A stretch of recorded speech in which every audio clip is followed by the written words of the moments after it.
दिल्ली में EV policy मार्च 2025 तक बढ़ाई गई। 1 जनवरी 2024 से इलेक्ट्रिक वाहनों पर मिलेगी सब्सिडी। राजधानी दिल्ली में वायु प्रदूषण से निपटने और पर्यावरण को सुरक्षित बनाने के लिए दिल्ली सरकार ने एक बड़ा कदम उठाया है।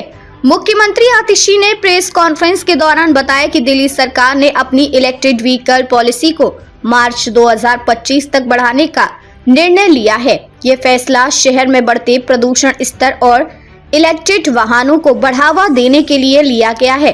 आतिशी ने कहा, 1 जनवरी 2024 से खरीदे गए सभी इलेक्ट्रिक वाहनों पर सब्सिडी दी जाएगी और रोड टैक्स में छूट मिलेगी। उन्होंने यह भी स्पष्ट किया कि बीजेपी सरकार ने पहले अरविंद केजरीवाल को जेल भेजे जाने के बाद इस सब्सिडी को रोक दिया था, लेकिन अब इसे फिर से लागू किया जाएगा। यह कदम दिल्ली को ईवी राजधानी बनाने के उद्देश्य से उठाया गया है। क्या है ईवी पॉलिसी? दिल्ली सरकार ने 2020 में इलेक्ट्रिक वाहन नीति शुरू की थी, जिसका उद्देश्य पर्यावरण अनुकूल वाहनों को बढ़ावा देना और दिल्ली में पेट्रोल डीजल पर निर्भरता कम करना था। इस नीति के तहत इलेक्ट्रिक 2 पहिया, 3 पहिया और 4 पहिया वाहनों की खरीद पर सब्सिडी दी जाती है।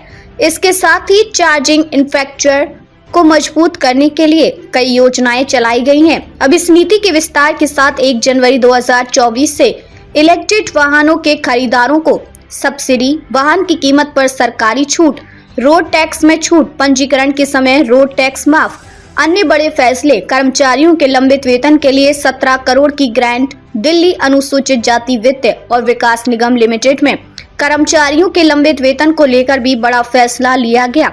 सरकार ने 17 करोड़ के अनुदान को मंजूरी दी है, जिससे कर्मचारियों को उनकी बकाया तनख्वाह का भुगतान किया जा सके। ऑटोमेट्री में बैचलर डिग्री प्रोग्राम शुरू। गुरु नानक आई सेंटर में एक नए विंग की घोषणा की गई है। यहां पर ऑटोमेट्री में 4 साल का बैचलर डिग्री प्रोग्राम शुरू किया जाएगा। यह प्रोग्राम युवाओं को चिकित्सा के क्षेत्र में एक नए अवसर प्रदान करेगा और ऑटोमेट्री के क्षेत्र में पेशेवरों की मांग को पूरा करेगा। प्रदूषण पर काबू पाने के प्रयास। दिल्ली में वायु गुणवत्ता का स्तर लगातार खराब होता जा रहा है। पिछले कुछ वर्षों में सर्दियों के दौरान प्रदूषण एक बड़ी समस्या बनकर उभरा है। ऐसे में इलेक्ट्रिक व्हीकल पॉलिसी को बढ़ाना सरकार का एक रणनीतिक कदम है। विशेषज्ञों का मानना है कि यह फैसला न केवल पर्यावरण को बेहतर बनाएगा, बल्कि शहर में इलेक्ट्रिक वाहन उद्योग को भी मजबूती देगा। आम जनता पर असर। ये नीति उन लोगों के लिए बड़ी राहत लेकर आई है जो इलेक्ट्रिक वाहन खरीदने की योजना बना रहे थे। अब 1 जनवरी 2024 से सब्सिडी और रोड टैक्स छूट का लाभ उठाया जा सकेगा। दिल्ली सरकार के इन फैसलों से यह साफ हो गया है कि वह न केवल पर्यावरण सुधार बल्कि सामाजिक कल्याण और स्वास्थ्य के क्षेत्र में भी ठोस कदम उठा रही है।